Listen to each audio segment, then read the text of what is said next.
उत्तराखंड के मुख्यमंत्री पुष्कर सिंह धामी ने शिमला में प्रेस वार्ता को संबोधित करते हुए कहा कि देश में इस समय लोकतंत्र का महायज्ञ चल रहा है। इस महायज्ञ का छठा चरण पूरा हो चुका है और अंतिम 7वां चरण 1 जून को होना है। उपस्थित हमारे पत्रकार भाइयों एवं छायाकार बंधु, सभी electronic media, print media, digital media, social media समेत सभी आए हुए सभी बंधुओं का मैं देवभूमि उत्तराखंड से आया हूं। देवभूमि हिमाचल के लोकतंत्र के चौथे स्तंभ के सभी भाइयों को, सभी बहनों को मेरा नमस्कार। और आप सभी जानते हैं कि इस समय देश के अंदर लोकतंत्र का महायज्ञ चल रहा है और इस लोकतंत्र के महायज्ञ का 6 चरण पूरे हो चुके हैं। अंतिम 7वां चरण 1 जून को होना है और उसके आज प्रचार अभियान का आज अंतिम दिन है। आज प्रचार थम जाएगा। तो पूरे देश के अंदर अनेक स्थानों पर इस चुनाव प्रचार अभियान के दौरान मेरा जाना हुआ है। अनेक राज्यों पर अनेक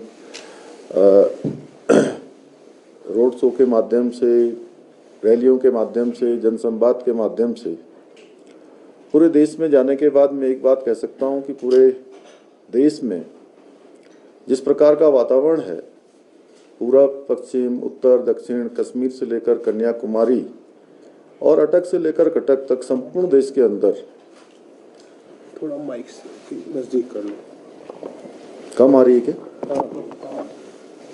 संपूर्ण देश के अंदर एक ही वातावरण है कि लोग पिछले 10 साल का जो माननीय प्रधानमंत्री जी का, मोदी जी का कालखंड है, उस 10 साल के कालखंड को जिस प्रकार से लोगों ने देखा है, उसका एक एक पल और एक एक क्षण आदरणीय प्रधानमंत्री जी ने देश के लिए समर्पित किया है और देश 10 सालों में तेजी से आगे बढ़ा है।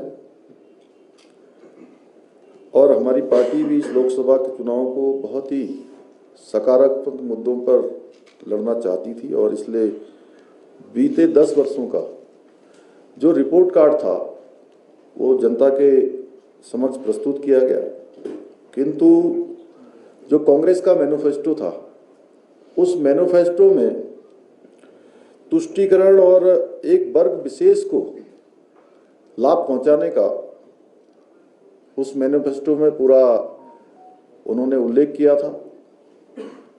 एक सशक्त राजनीतिक दल होने के नाते हमारी यह भी जिम्मेदारी है कि जो देश के अंदर तुष्टीकरण चलता रहा और उसी तुष्टीकरण को फिर से कांग्रेस पार्टी अब देश पर थोपना चाहती है, ऐसे घिनौने जो मंसूबे हैं, एक वर्ग विशेष को फायदा पहुंचाने के जो मंसूबे हैं, उन मंसूबों को जनता के समक्ष लाया जाए, उससे परिचित कराया जाए।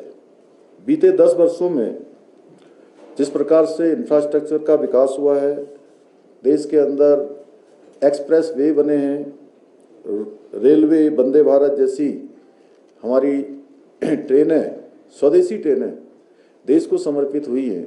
इसके साथ साथ नए विश्वविद्यालय बने हैं, नए IIT बने हैं, नए IIM बने हैं, नए एम्स बने हैं और पिछले 70 सालों में जितने हवाई अड्डों का निर्माण नहीं हुआ, उससे ज़्यादा हवाई अड्डे पिछले 10 सालों में आदरणीय प्रधानमंत्री मोदी जी के कालखंड में बने हैं।